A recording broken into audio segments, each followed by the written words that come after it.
Hello, my name is Erika, and today is Sunday, the 1st of March, 2026. Here's the news and trending stories from the past week. Our lead story, Iran. The US and Israel conducted airstrikes in Iran this weekend. Details are limited.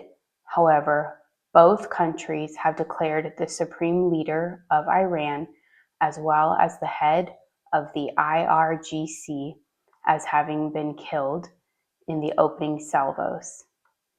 Iran has launched ballistic missiles in retaliation at Israel as well as at US bases in the Middle East.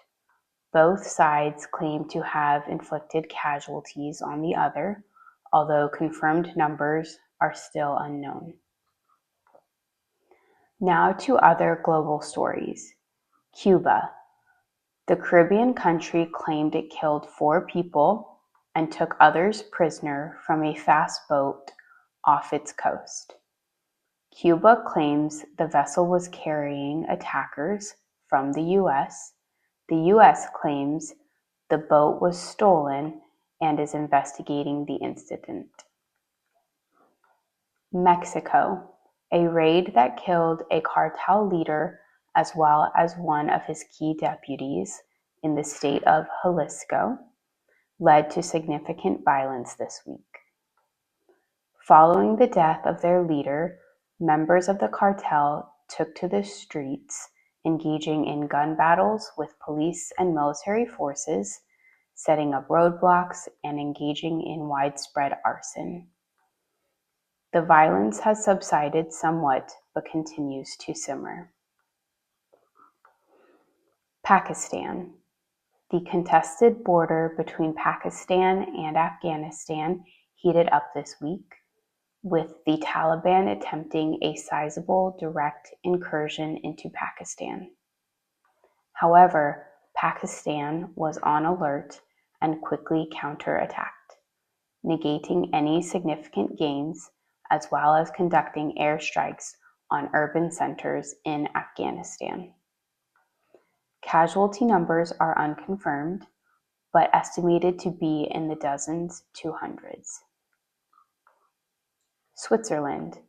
The head of the World Economic Forum resigned after revelations of significant ties to Jeffrey Epstein, as fallout from the recently released communications continues to reverberate globally. Now to the United States. Silicon Valley. The war of words between a leading AI company, Anthropic, and the Pentagon escalated this week. Anthropic wanted to create its own personal red lines and limitations for use of its software. The Pentagon demanded that any lawful activity be allowed. Following Anthropic's failure to meet a government deadline of Friday evening, the government has banned the use of the company's products throughout the government or any of its vendors, suppliers, and subcontractors. Additionally, the government has threatened to invoke national security supply chain restrictions, as well as the Defense Production Act, to further pressure the company into compliance. Florida. An armed man was killed, attempting to breach the secure perimeter at one of Donald Trump's golf courses. The man was armed with a shotgun and fuel can. He was shot after pointing the weapon at police. The president was not present at the time of the attack. Idaho. A suspect has been arrested in the vehicular ramming attack and attempted arson on a government building last week. The woman's social media pages indicated left-wing ideology reasons for conducting the attack. California. Another Chinese-linked biolab was created in Southern California, this time in Orange County. It was located in a residence in a gated upscale civilian neighborhood, limiting journalist access. However, Helicopter footage has shown government personnel in hazmat suits operating in and out of the structure, and members of the military's weapon of mass destruction civil support team have been observed on site.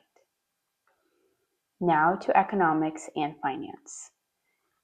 AI chip maker NVIDIA reported earnings Wednesday night. The company beat an analyst's expectations.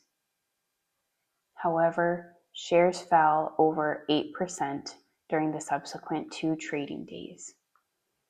Paramount has won the bidding war between itself and Netflix to acquire Warner Brothers Discovery. Shares of both companies rallied following the news. Now to culture and entertainment. President Trump gave the annual State of the Union to both houses of Congress this week. During the speech, he awarded the Presidential Medal of Freedom to the goalie of the U.S. men's hockey team, following their gold medal win at the Winter Olympics. Additionally, he awarded the Congressional Medal of Honor to Army Chief Warrant Officer 5 Eric Slover, who was shot multiple times piloting a Chinook helicopter during the Maduro raid, but safely landed the aircraft. Additionally, the Medal of Honor was also awarded to veteran Navy Captain E. Royce Williams for winning a 4 versus 1 dogfight while taking over 200 hits to his aircraft during the Korean War.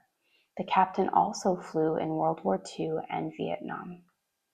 That's the news and trending stories. I'm Erika from Sunday Nyte Live. See you next week.